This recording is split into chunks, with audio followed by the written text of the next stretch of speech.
Hello, for this response video that concerns the future of Islamic studies and its debate, I did a puzzle with the arguments and the main ideas of the authors we had to read for this week, because I realized that there were many arguments that were connected to each other, and I think it's important because it will help us to understand more how the debate of this topic is going. I will start with Omid Safi. He points out that 9/11 was the breaking point for Islamic studies to expand in the US.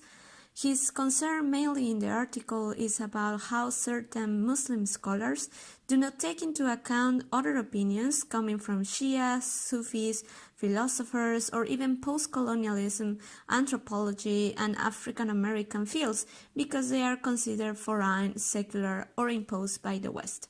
So he calls to be more open to the different approaches of how Islamic studies can be seen, and precisely how the story of this field has provided its necessity to adjust, growth, adapt to nowadays circumstances.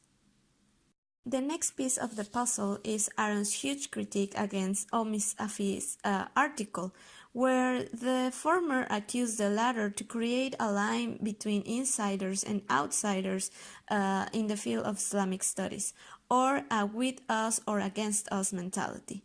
For Hughes, doesn't matter if the person doing research is Muslim, Christian, or Buddhist. The importance relies in a well-conducted research, which is a complete valid argument. But Safi's connection point will also be that when he expressed that a Muslim scholar should not overlook feminism or postcolonialism, he precisely refers to does not matter who does the research. What is at stake is to not exclude visions.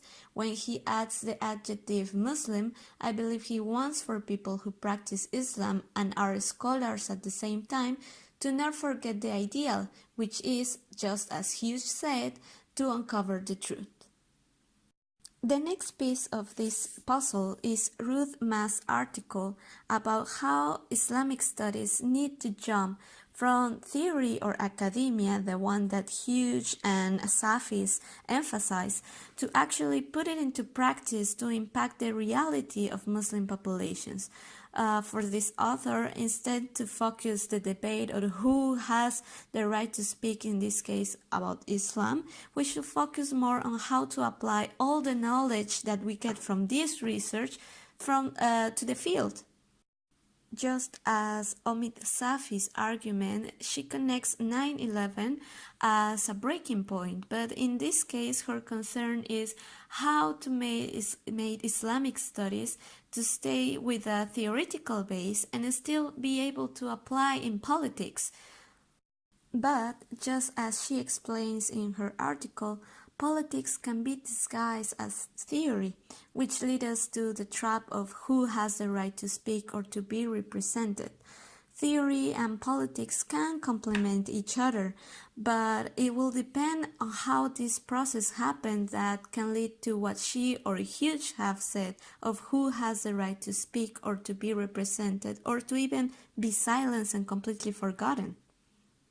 The next piece is Julian Hammer's critique, where her concern is not only reflection, theory, and writing helps us to understand society, but it's also how to influence society with this research.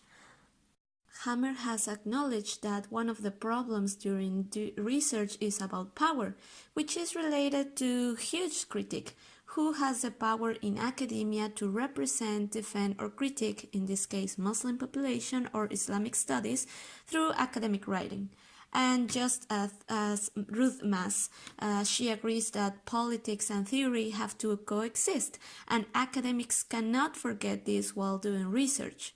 Something that Safi and Hughes miss in their text that she states at the end is that in Islamic studies it's important that the researcher has to be transparent with his or her intentions, because this will, at certain extent, affect politics and therefore should be thought to change realities, and this certainly can be applied for all social sciences.